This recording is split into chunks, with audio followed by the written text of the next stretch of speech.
class 467.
Listening to some preachers online, and I like to try to listen to lots of different types of preachers. And this particular gentleman, his name is Buddy Bauckham, and he's a black minister. And one of the things that he was discussing in his sermon was just how divided we are as a people about things on race, inequality, poverty, even some people who are rich. You know, that's kind of inflammatory to us. We talk about the top 1%. And what he was most concerned with was not all those issues, but he said, you know, why are we so concerned with all these other issues when there's really only one issue that should be most concerning to us, and that's that everyone, as many as we can, come to the saving knowledge of Jesus Christ. Amen. And so his concern was, you know, or his point was, why don't we take the view off of all of these other issues that we deal with in life? Why don't we take our point of view off of COVID, if we can, for a moment, and off of these other issues, if we could, for just a moment, and just focus on the redeeming grace of Jesus Christ? And I don't think that could be any more timely than right now, and especially as we celebrate the communion, to consider for ourselves any other thoughts that are in our minds when we came to church this morning concerning our family, our friends, or running late, or anything else that we had going on, but just to, for a moment, focus on the saving grace of Jesus Christ. And to consider how around the world today we take that communion with all of the rest of the body of Christ. People from different countries, different backgrounds, different financial statuses, and different race. You know, what are some lessons that you learned from Mom? Your mom? Come on now. Don't lie or you get in bigger trouble. Don't lie and get in bigger trouble. Avoid the leather fly swatters. Y'all know that story? We had a leather fly swatter. We got it from the Amish store. He was great for discipline, but it came up missing several times. My mother taught me to respect my elders. Okay? Respect elders. The one thing that everybody's probably heard, I brought you into this world, I can sure take you out. Yeah, that's a big. She can begin and end your life as she sees fit at whatever age and whatever stage. Anything else? You can haul out that tree, break your leg, and come running in. Never mind, you ain't gonna run nowhere. What about some things that you learned without them being told or taught to you explicitly? Those lessons that you caught from mom. What did you catch from mom by watching her? The look means more than the word. The what? The look she gave you meant more than any words you could say. The mama look? She could help you across the church. A smile can look just as scary as being mad. The what? A smile can look just as scary as being mad. Yeah. I love you, honey, but wait till after church. That smile, right? A trip to the bathroom didn't always mean a lot. It's not necessarily a blessing to go out to the car. Anything else that was just caught by you from your mother? Hospitality.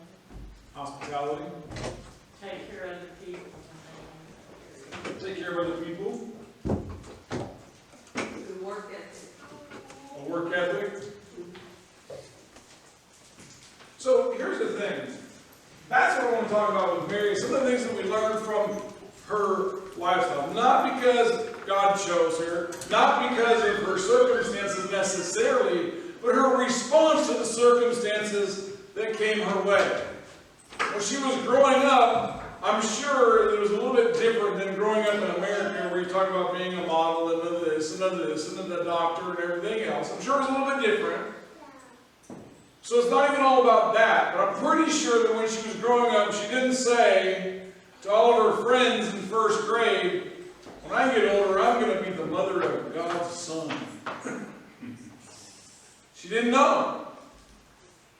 But her response to that responsibility is what I want for us to catch from the life of Mary. Not the situation, because we kind of know that that was going to, like I said at the beginning, that's going to play out how it played out. If not Mary, it would have been somebody else. Just like if Jesus hadn't have done it, if Jesus had backed out, what else would we? God always had a plan to save us.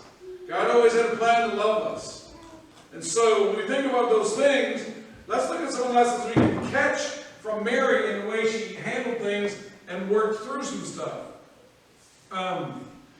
You look at Mary as the mother of Jesus, and you turn me to the book of Luke, chapter 1. Luke 1:38.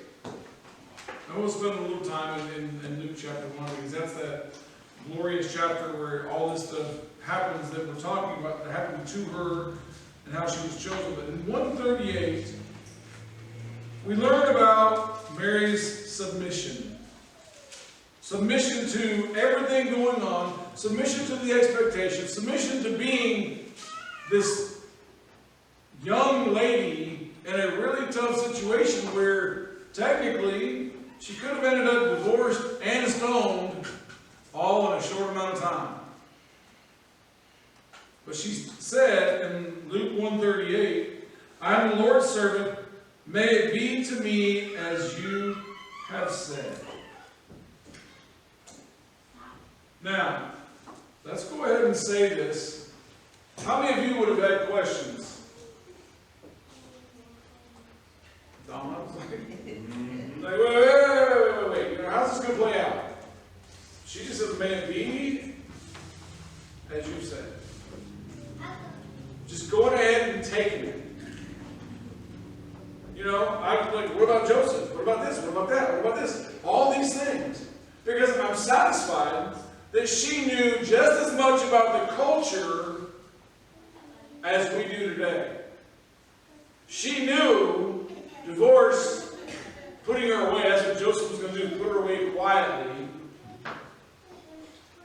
was not a big accepted thing.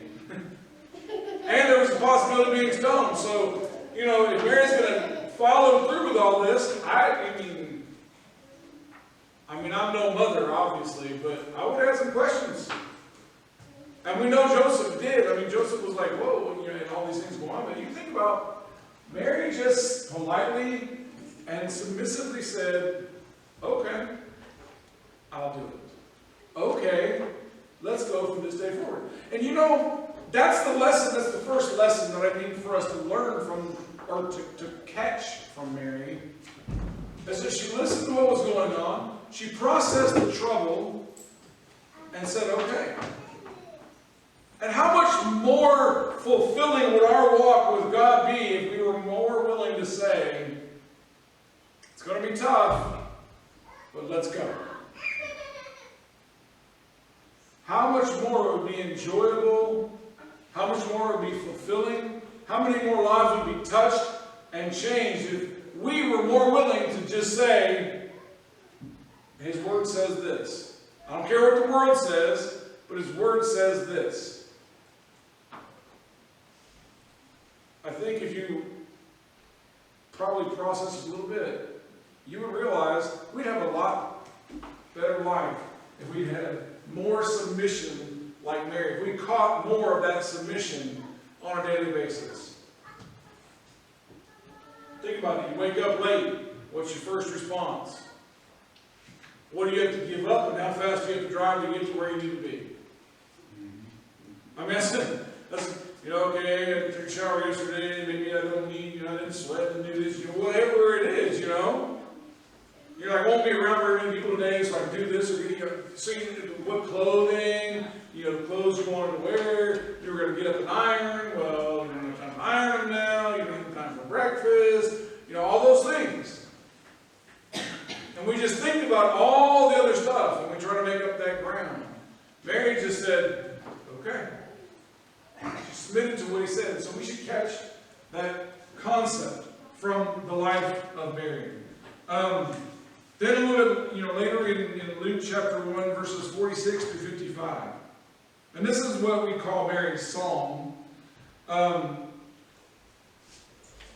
It says, and Mary said, my soul glorifies the Lord, and my spirit rejoices in God my Savior. For He has been mindful of the humble state of His servant. From now on, all generations will call me blessed. For the Mighty One has done great things for me. Holy is His name. His mercy extends to those who fear Him from generation to generation. He has performed mighty deeds with His arm. He has scattered those who are proud in their inmost thoughts. He has brought down rulers from their thrones, but has lifted up the humble. He has filled the hungry with good things, but has sent the rich away empty. He has helped His servant Israel, remembering to be merciful, Abraham and his descendants forever, even as He said to our fathers. Now that's some pretty good faith right there. And I'm going to say this, you can't teach faith like that. You can't put it down on a piece of paper and say, here, get your pretzel, I'm going to teach you what faith is. That's something that we have to catch, and that has to grow within us because God plants that seed. And then He waters it, and He keeps watering it and feeding it until it grows and grows and grows. Mary, at her young age, was that strong in her faith. She says, oh yeah, everybody's going to call me blessed. There's a certain amount of pride in that moment.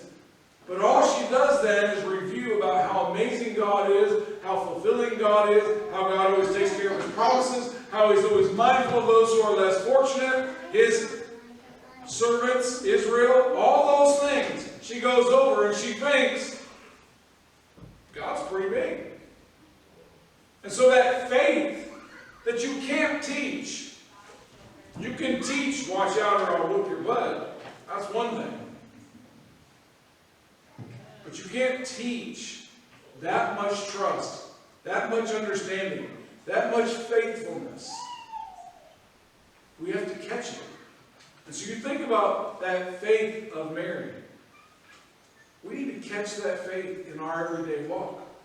We need to catch the ability to go up against the wall and see, well, there's something blocking my way. I want to go this way. I want to go this way. And God says, no, no, no. There's a better way.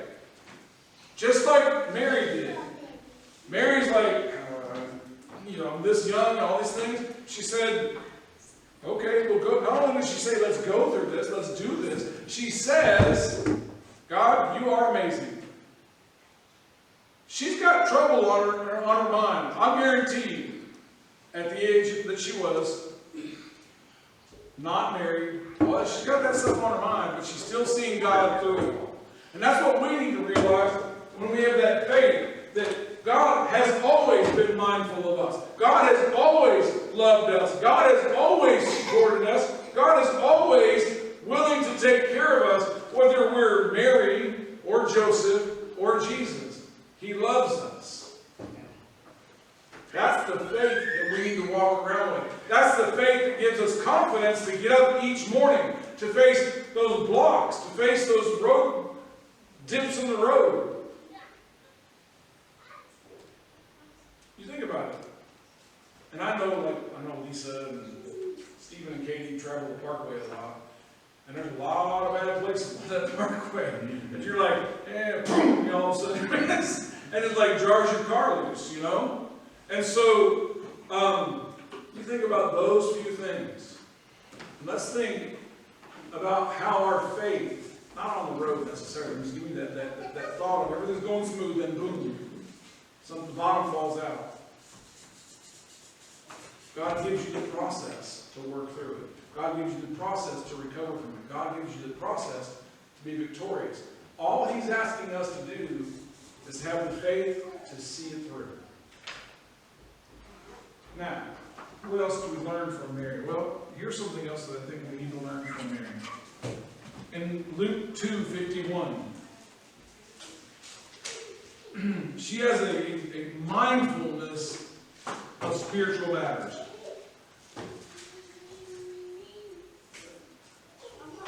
In Luke 2:51.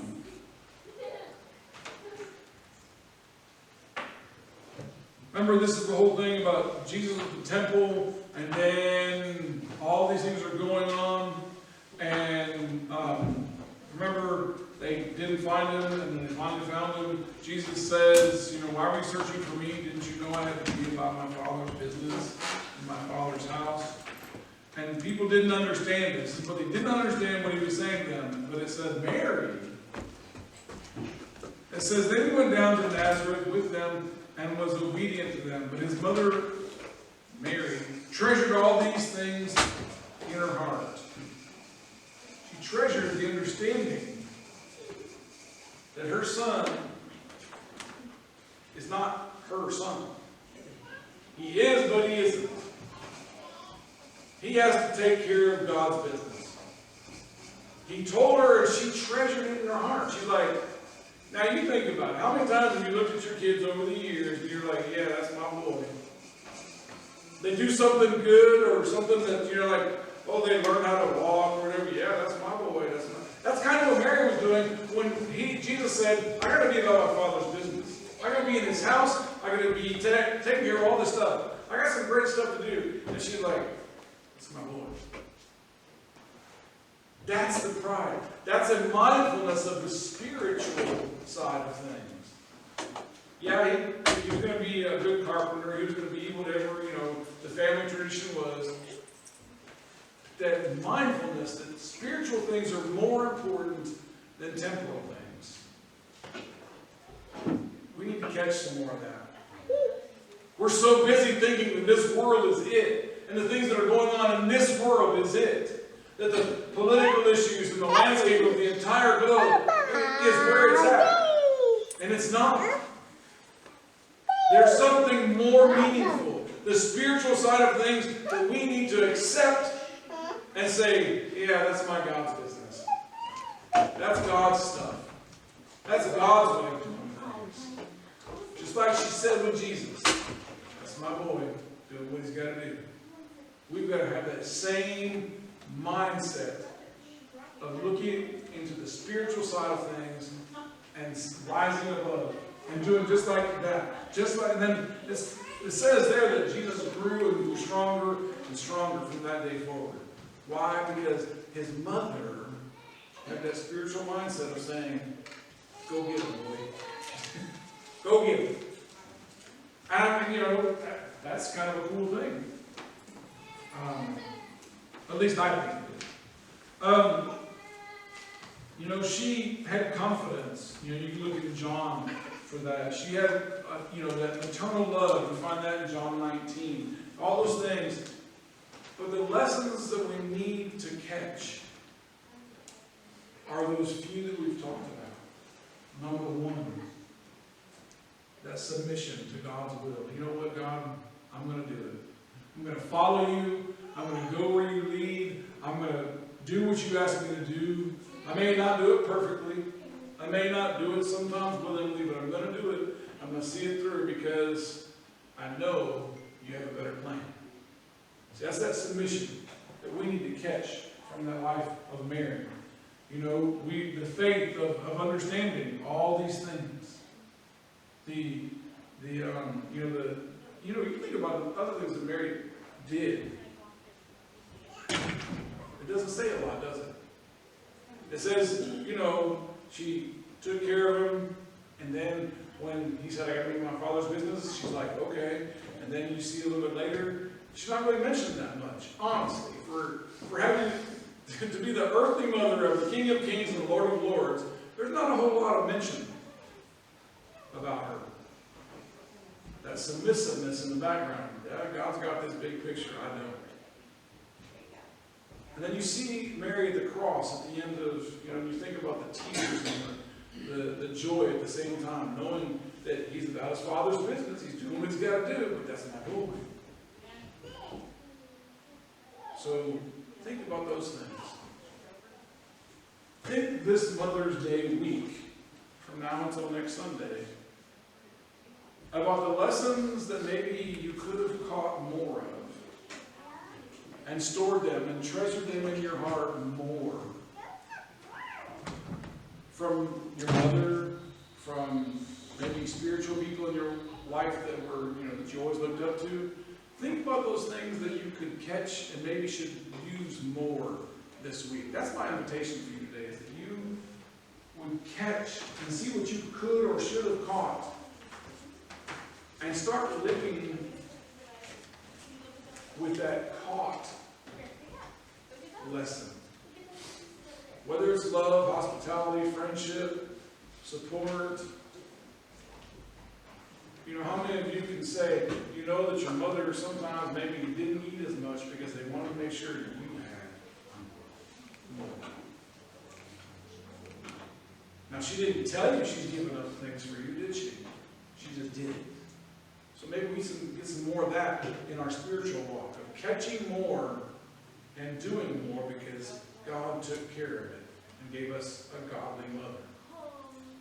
So I invite you to find those things that you couldn't catch and start living them fully this week. Let's stand and sing just one verse of 374.